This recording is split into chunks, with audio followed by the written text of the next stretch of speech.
La deuxième session ordinaire, dite administrative, du Conseil départemental de la Cuvette-Ouest s'est tenue du 8 au 17 mai 2019 à Évaux. Le département de la Cuvette-Ouest souffre de problèmes de route, le problème de la santé, le problème de l'enseignement. En ce qui concerne l'état des routes, c'est vraiment criard. Nos routes sont totalement abandonnées, ne sont pas non plus construites. Parce que quand vous empruntez la route Etumbi-Kélé, c'est vraiment difficile. Et quand vous quittez Évaux pour Okoyo, n'en parlons plus. Ça, c'est juste quelques exemples. Et en ce qui concerne l'enseignement, les établissements de l'enseignement au niveau technique comme au niveau général sont en fait gérés par les bénévoles pour la plupart. Il est difficile dans certains établissements de trouver des enseignants fonctionnaires comme tels. La santé, ici dans le département de la Cuvette-Ouest, il y a certains centres qui ne sont pas animés par manque de personnel. Et il faut ajouter que le manque de médicaments également influence ces centres-là. Parmi les points à l'ordre du jour, l'examen et l'adoption du compte administratif et du compte de gestion 2018. L'examen et l'adoption du projet de budget exercice 2018. L'examen et l'adoption du projet de budget 2019 et l'adoption des documents de base des comités de gestion et de développement communautaire CGDC. Ouvrant les travaux, le président du conseil départemental de la Cuvette-Ouest a évoqué l'importance de l'usage des textes relevant de la décentralisation. À Ouesso, on nous a dit qu'à partir de 2019, les collectivités locales vont connaître un léger mieux. Les taxes, les patentes et impôts locaux seront versés directement au conseil dans le trésor départemental. Mais à quoi assistons-nous? Des anciennes pratiques continuent à avoir droit de citer. À titre d'exemple, de petits chèques de rien de tout sur la patente destinés au conseil départemental de la Cuvette-Ouest sont payables au trésor général à Brazzaville, alors que nous avons le même trésor ici à Évaux. Qu'est-ce qui va arriver? C'est que quand ces chèques vont tomber à la direction générale du Trésor, ils seront comme des aiguilles dans un sac de foufou, introuvables. Comment, dans ces conditions, le Conseil devrait-il avoir le contrôle de ses recettes? S'est interrogé Richard Yéni. Bien d'autres domaines qui relèvent de la compétence des collectivités locales échappent également au contrôle du Conseil, a poursuivi son président.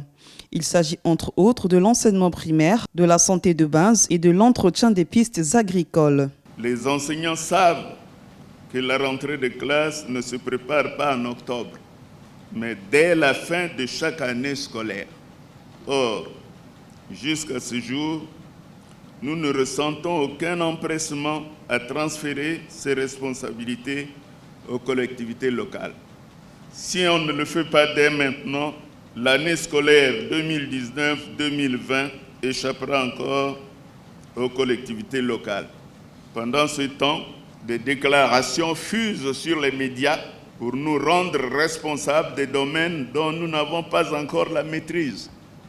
Et les pesanteurs qu'on déplore vont toujours continuer à exister. Voilà les embûches qui jonchent le parcours de la décentralisation. Les sociétés forestières et minières exploitant dans notre département pillent nos richesses et détruisent sans vergogne nos forêts et nos terres, sans respect de populations riveraines. Avec l'autorisation de l'État, nous allons désormais veiller rigoureusement à l'exécution des cahiers de charges qu'elles ont signés ou vont signer à nouveau avec nous. L'ouverture de cette session, rehaussée par la présence du préfet de ce département, a permis à celui-ci de faire un état des lieux du département.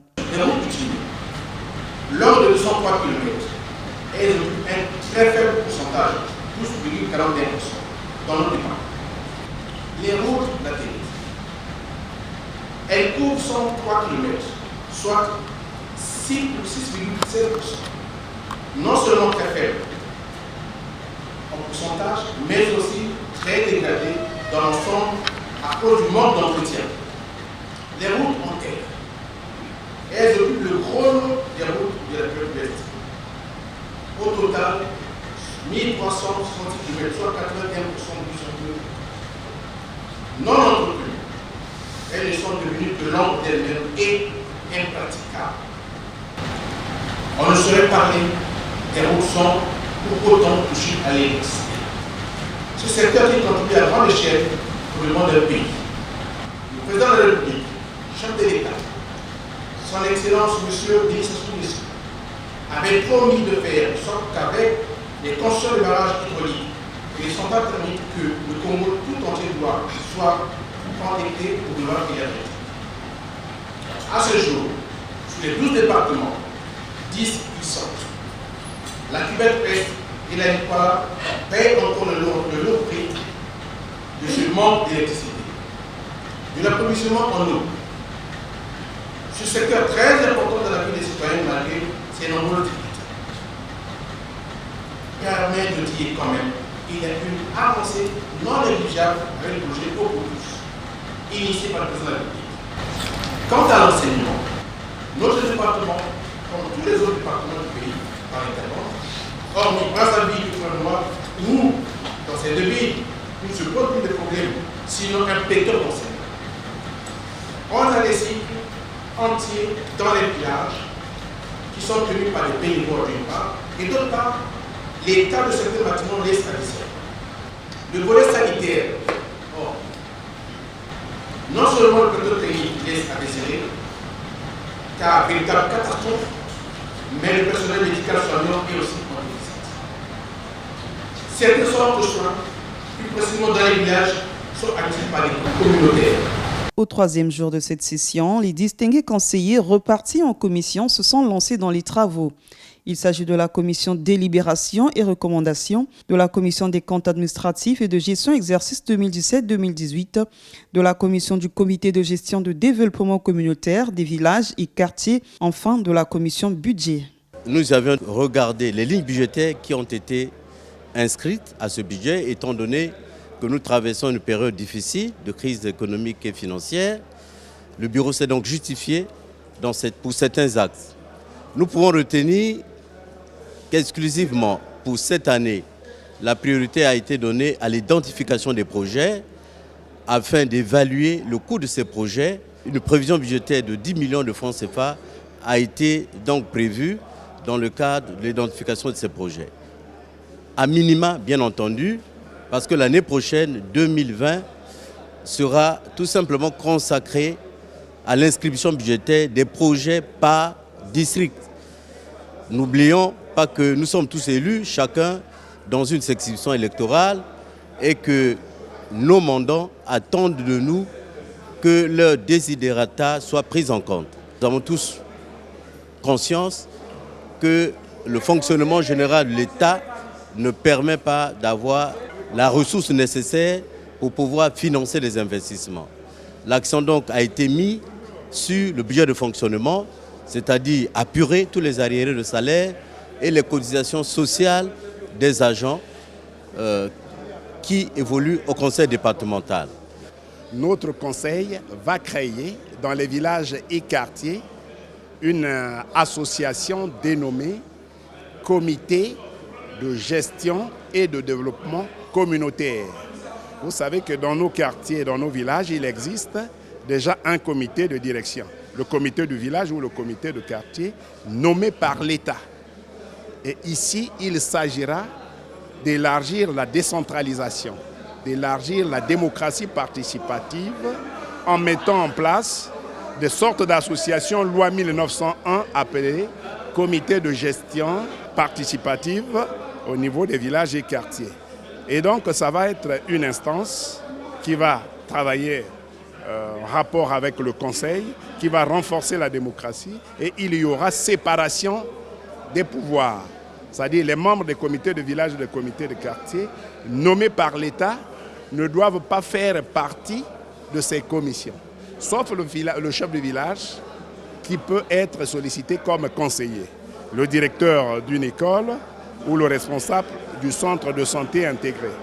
C'est en quelque sorte une application d'un décret du président de la République qui date de 2013. Au terme de 10 jours de travaux, le Conseil a rendu public un communiqué final.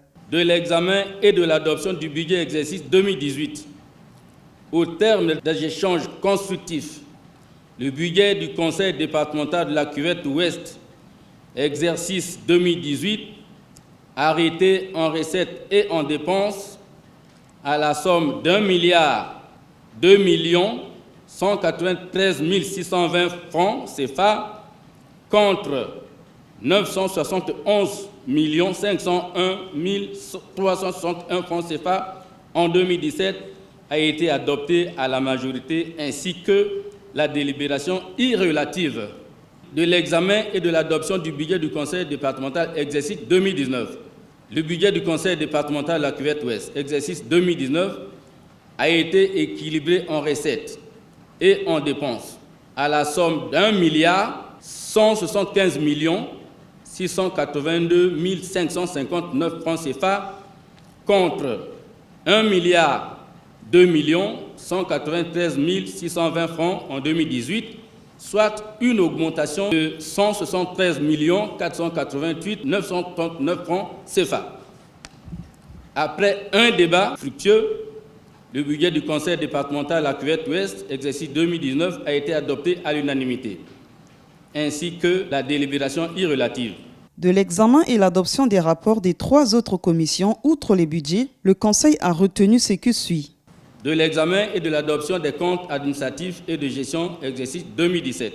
La Commission compte à noter avec satisfaction que les comptes administratifs et de gestion exercice 2017 ont régulièrement été tenus et équilibrés en recettes et en dépenses. De l'examen et de l'adoption des comptes administratifs et de gestion exercice 2018.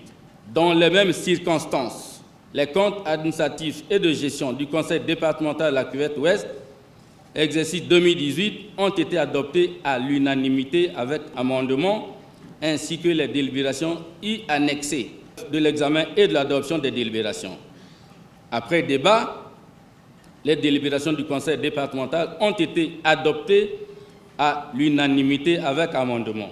De l'examen et de l'adoption des documents de base des comités de gestion et de développement communautaire CGDC, au terme de leur examen par le plénum, les documents de base des comités de gestion et de développement communautaire ont été adoptés à l'unanimité avec amendement.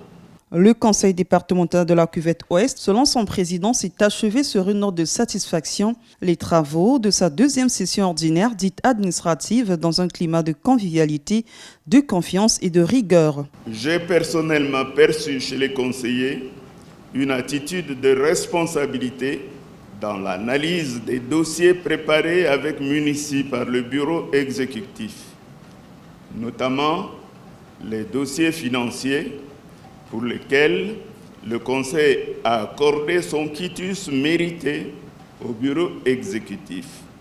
J'ai aussi ressenti la recherche de réponses à la question récurrente de savoir pourquoi notre collectivité ne réalise-t-elle pas de recettes propres suffisantes pour fonctionner, même si l'apport de l'État est un appoint.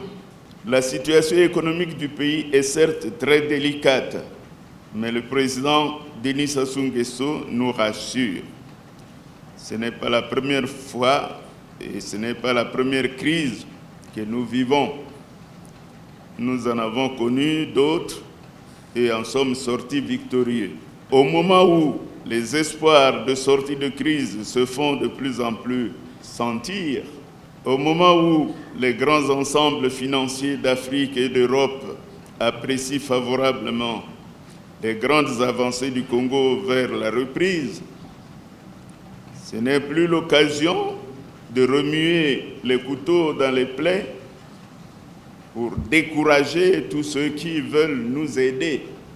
On ne peut pas avancer à reculons.